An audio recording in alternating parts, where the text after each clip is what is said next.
দেখতে পাচ্ছেন যে শরীফ ওসমান হাদী তার মরদেহ কিন্তু এখন জানাজার উদ্দেশ্যে হৃদরোগ ইনস্টিটিউট থেকে বের করার প্রস্তুতি চলছে। ইতিমধ্যেই তার মরদেহ সেটি কিন্তু ইতিমধ্যেই তার মরদেহ সেটি কিন্তু অ্যাম্বুলেন্সে ঢুকানো হয়েছে। মরদেহ বহনকারী অ্যাম্বুলেন্সটি আপনারা দেখতে পাচ্ছেন যে হৃদরোগ ইনস্টিটিউট থেকে বের হচ্ছে। এটি মূলত আপনারা জানেন যে তাকে যেখানে শরীফ ওসমান হাদীকে যেখানে তার জানাজা যেখানে অনুষ্ঠিত হবে সংসদ ভবনের দক্ষিণ প্লাজায়, সেখানে যাবে। আমরা রয়েছে এই মুহূর্তে হৃদরোগ ইনস্টিটিউটে, যেখানে মূলত সিঙ্গাপুর থেকে তাকে এনে তার মরদেহ এনে এই হৃদরোগ ইনস্টিটিউটের হিমঘরে রাখা হয়েছিল। গতকালকে রাতভর ছিল, তারপর সকালে এই হৃদরোগ থেকে এখান থেকে হিমঘর থেকে কিন্তু তাকে ময়না তদন্তের জন্য সোহরাওয়ার্দী মেডিকেলের মর্গে নেওয়া হয়। সেখানে ময়না তদন্ত শেষে তার জানাজার জন্য লাশে প্রস্তুত করা হয়। গোসল শেষ করে মূলত এখন তাকে সম্পূর্ণ শেষ বিদায় জানাজার জন্য নিয়ে যাওয়া হচ্ছে মূলত মানিক মিয়া অ্যাভিনিউয়ের সামনে যেই সংসদ ভবনের দক্ষিণ প্লাজা রয়েছে, যেই প্রাঙ্গণ, সেই প্রাঙ্গণে মূলত এই মরদেহটি নিয়ে যাওয়ার জন্য দেখতে পাচ্ছেন আপনারা ইতিমধ্যেই অ্যাম্বুলেন্স প্রস্তুত। অ্যাম্বুলেন্সের মধ্যে শরীফ ওসমান হাদীর নিথর দেহ সেটি কিন্তু সম্পূর্ণ প্রস্তুত করেই তাকে গোসল শেষ করে যারা গোসল দিয়েছেন তারাও কিন্তু ইতিমধ্যে বের হয়ে এসেছেন। আপনারা দেখতে পাচ্ছেন যে সম্পূর্ণ গোসলের কাজ শেষ করে জানাজার জন্য সম্পূর্ণ শরীফ ওসমান হাদীর মৃতদেহ প্রস্তুত করে এখন মৃতদেহ অ্যাম্বুলেন্সের মধ্যে নিয়ে ঢোকানো হয়েছে। সেখান থেকে মূলত আমরা জানি যে হাদীকে নিয়ে যাওয়া হবে সংসদ ভবনের দক্ষিণ প্লাজায়। ও শরীফ ওসমান হাদীর আপনারা জানেন যে তাকে সন্ত্রাসীরা গুলি করে হত্যা করে। খুব 7 দিন তিনি মৃত্যুর সাথে পাঞ্জার লড়ে চিকিৎসকদের শত চেষ্টার পরেও তাকে আসলে বাঁচানো সম্ভব হয়নি। তিনি শাহাদাত বরণ করেন বৃহস্পতিবার রাত 10:45টায়। আমরা জানি সিঙ্গাপুরের জেনারেল হাসপাতালে। সেখানে তাকে তারপরের দিন শুক্রবার মূলত তাকে সিঙ্গাপুর থেকে বাংলাদেশে আনা হয়। হযরত শাহজালাল আন্তর্জাতিক বিমানবন্দরে তার মৃতদেহ নিয়ে যখন বাংলাদেশ বিমান আসে, তারপরে সেখান থেকে কিন্তু শরীফ ওসমান হাদীকে নিয়ে আসা হয় এই হৃদরোগ ইনস্টিটিউটের হিমঘরে, যেখানে তিনি গতকালকে রাতে ছিলেন। তার স্বজনদের কথাই তিনি এখানে একদিন ছিলেন, তারপরেই কিন্তু শরীফ ওসমান হাদীকে এখান থেকে প্রস্তুত করে জানাজার জন্য নিয়ে যাওয়া হচ্ছে সংসদ ভবনের দক্ষিণ প্লাজায়, যেখানে পুরো বাংলাদেশ দাঁড়িয়ে আছে শরীফ ওসমান হাদীর জানাজা দেওয়ার জন্য, তার জানাজা অংশগ্রহণ করার জন্য। সব রাজনৈতিক দলের নেতৃবৃন্দরা সেখানে উপস্থিত হয়েছেন, প্রধান উপদেষ্টা সেখানে উপস্থিত হয়েছেন, সেখানে বিপ্লবী জনতা উপস্থিত হয়েছেন মূলত শরীফ ওসমান হাদীর জানাজায় অংশগ্রহণ করার জন্য। যেটি আমরা দেখেছি যে শরীফ ওসমান হাদীকে এখন হৃদরোগ ইনস্টিটিউট থেকে তার মরদেহটি তাকে জানাজার জন্য নিয়ে যাওয়া হচ্ছে সংসদ ভবনের দক্ষিণ প্লাজার প্রাঙ্গণে, যেখানে মূলত তার জানাজার অংশগ্রহণ করার জন্য পুরো বাংলাদেশ একত্রিত হয়েছে। লক্ষ লক্ষ মানুষের জমায়েত আমরা দেখেছি সেখানে এসেছে। এখন মূলত ঠিক হৃদরোগ ইনস্টিটিউটের গেটে মূলত এসে পৌঁছেছে তার এই মরদেহ বহনকারী শরীফ ওসমানের মরদেহ বহনকারী অ্যাম্বুলেন্সটি। এখান থেকেই মূলত যাবে তার শেষ বিদায়ের শেষ জমায়েত, জানাজায় অংশগ্রহণ করবে সংসদ ভবনের দক্ষিণ প্লাজায়। আপনারা জানেন ওসমান হাদীকে আপনারা দেখতেই পাচ্ছেন যে হসপিটালের সামনে ভেতরে পুরো জায়গায় রাস্তায় হাজার হাজার মানুষ এখানে উপস্থিত হয়েছেন। তাকে ভালোবেসে দূর দূরান্ত থেকে এখানে মানুষ এসে উপস্থিত হয়েছেন, কেননা শরীফ ওসমান হাদী তার অল্প দিনেই মানুষের হৃদয়ে স্থান করে নিয়েছিলেন। তার কণ্ঠ দিয়ে, তার প্রতিবাদ দিয়ে তিনি কিন্তু সেই জায়গাটা দখল করে নিয়েছেন।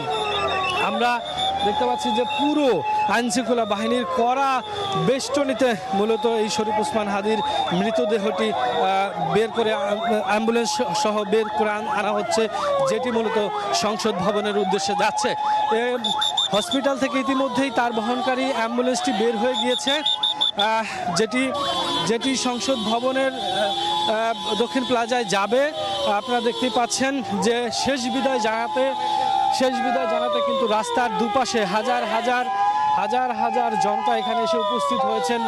তার সাথে তার পরিবারের সদস্যরা রয়েছেন, তার ভাইরা রয়েছেন, তার আত্মীয় স্বজন রয়েছেন, তার সহযোদ্ধারা রয়েছেন। এই যেই শেষ বিদায় শরীফ ওসমান হাদির, যেটি মূলত এই যাত্রাই শেষ যাত্রা, তাকে এক নজর আমরা দেখতে পাচ্ছি যে তার যারা সহযোদ্ধা তারা কিন্তু ছুটছেন, গাড়ির পিছনে ছুটছেন।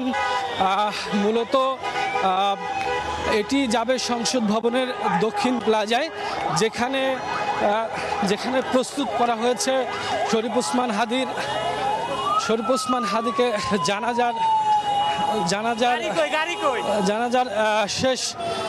শেষ জানাজায় যারা অংশগ্রহণ করবেন শেষ বিদায় দিতে, সেটি প্রস্তুত করা হয়েছে সংসদ ভবনের দক্ষিণ প্লাজায়। সেখানে রয়েছেন আমাদের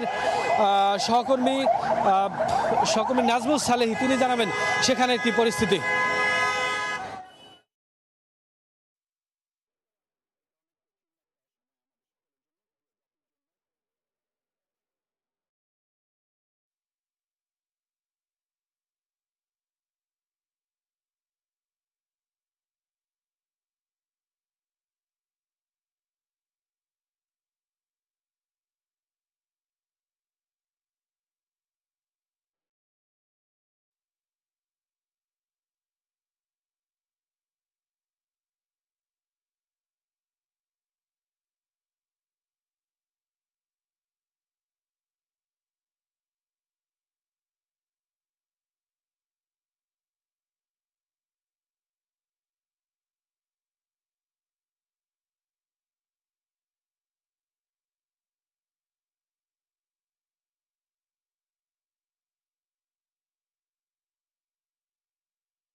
আপনারা দেখতে পাচ্ছেন যে জানাজায় প্রবেশের যে মূল মঞ্চ, সেখানে আসলে প্রবেশ করার জন্য যে জায়গাটি রয়েছে সেখানে ইতিমধ্যেই আমন্ত্রিতরা এসে উপস্থিত হচ্ছেন এবং মূল যেখানে আর্চওয়ে করা হয়েছে সেখান দিয়ে আসলে তারা চেক করে তারপরে তাদেরকে ভিতরে প্রবেশ করতে দেওয়া হবে। ইতিমধ্যেই এখানে অনেকেই এসে উপস্থিত হয়েছেন। আমরা দেখতে পাচ্ছি বিভিন্ন সামাজিক, রাজনৈতিক এবং অন্যান্য পরিচিত মুখরা এখানে এসে উপস্থিত হয়েছেন। ইতিমধ্যেই এখানে মূল যেই মঞ্চটি করা হয়েছে জানাজার নামাজ যে জায়গাটিতে অনুষ্ঠিত হবে, যেখানে প্রধান উপদেষ্টা ডক্টর মোহাম্মদ ইউনূস সহ অন্যান্যরা উপস্থিত থাকবেন, ঠিক তার সামনেই এই বিশাল বড় একটি ফাঁকা যে জায়গাটি রয়েছে, বিশেষ করে সংসদের দক্ষিণ প্লাজায়, সেখানে ইতিমধ্যে লোকারণ্য হয়ে গেছে এবং মূল যে স্থান সেইখানে যারা অংশ নেবেন সেই আর্চওয়ে পেরিয়ে তারা এখন কিন্তু অনেকেই ভিতরে প্রবেশ করছেন।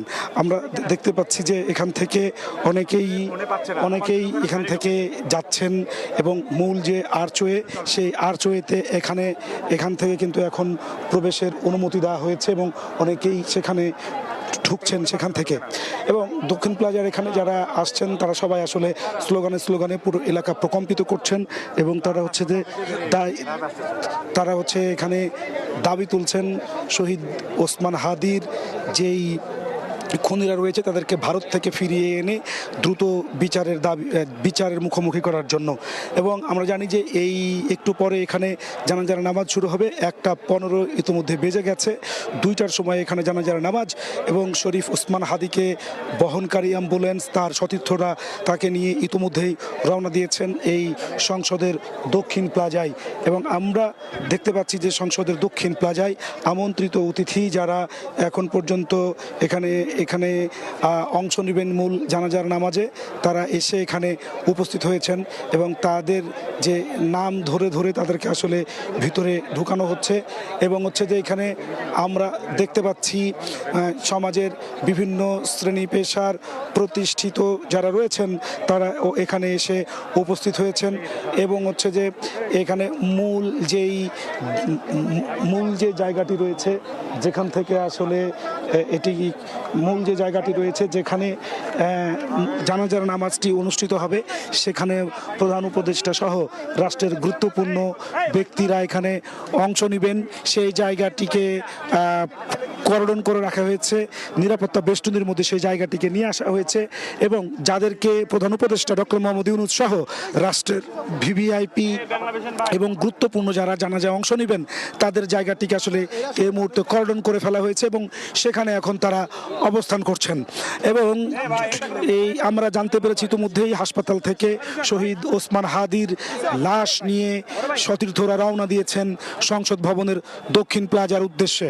আমরা ইতিমধ্যে জানতে পেরেছি শহীদ ওসমান হাদির লাশ নিয়ে সতীর্থরা রওনা দিয়েছেন জানাজার উদ্দেশ্যে সংসদ ভবনের দক্ষিণ প্লাজার উদ্দেশ্যে। এবং এখন এখানে সকাল থেকে আমরা দেখেছি জাতীয় সংসদ ভবনে প্রবেশের যতগুলো প্রবেশ গেট রয়েছে তার সব কটিতেই আইন শৃঙ্খলা বাহিনীর কঠোর অবস্থান। প্রতিটি সংসদ ভবনের প্রতিটি প্রবেশ মুখে বাঁশের ব্যারিকেড বসানো হয়েছে এবং সেখানে আসলে তল্লাশি চালিয়ে সেই মানুষজনদেরকে জানাজায় আগত মানুষজনদেরকে ভিতরে প্রবেশ করানো হচ্ছে। দুপুর 2টোই জানাজার নামাজ শুরু হওয়ার কথা, কিন্তু সকাল 10টার পর থেকে আসলে মানিক মিয়া এভিনিউতে মানুষের উপস্থিতি বাড়তে থাকে। এখন আসলে বলা চলে যে সংসদ ভবনের দক্ষিণ প্লাজার বাইরের যে অংশটুকু অর্থাৎ যেখানে মানিক মিয়া এভিনিউ যে মূল সড়ক সেটি আসলে মানুষে লোকারণ্য হয়ে গেছে এবং সংসদ ভবনের ভেতরে যে দক্ষিণ প্লাজার সামনে যে অংশটুকু রয়েছে, যে বিশাল ফাঁকা মাঠ রয়েছে, তার পুরোটা এখন কানায় কানায় পূর্ণ হয়ে গেছে মানুষ শরীফ ওসমান হাদির শেষ বিদায়ে অংশ নিতে ঢাকা এবং ঢাকার আশেপাশের অঞ্চল থেকে একেবারে সকাল থেকে রওনা দিয়েছেন। আমরা রাজধানীর প্রতিটি পথে পথে আসলে মানুষজনদেরকে দেখেছি যারা জানাজায় অংশ নিতে সেই সকাল থেকে রওনা হয়ে অনেকে গাড়ি না পেয়ে পায়ে হেঁটেই তারা হচ্ছে যে রওনা দিয়েছেন। এই মুহূর্তে সংসদ ভবনের দক্ষিণ প্লাজার যে অংশটুকু যেখানে আসলে মানুষজন এখন প্রবেশ করবে, সেই প্রবেশ করার জায়গাটিতে আর্চওয়ে যেটিকে রাখা হয়েছে, সেই আর্চওয়েটি পুরোটাই এখন আইন শৃঙ্খলা বাহিনীর নিয়ন্ত্রণে এবং সেখানে যারা আসছেন আগত যেই অতিথিরা আছেন তাদেরকে চেক করে তাদের নিরাপত্তা নিশ্চিত করে আসলে ভিতরে প্রবেশ করতে দেওয়া হচ্ছে। যেই জায়গাটিতে শরীফ ওসমান হাদির মরদেহ রাখা হবে সেই জায়গাটিতে এই মুহূর্তে পুরোটাই আসলে এখন আইন শৃঙ্খলা বাহিনীর নিয়ন্ত্রণের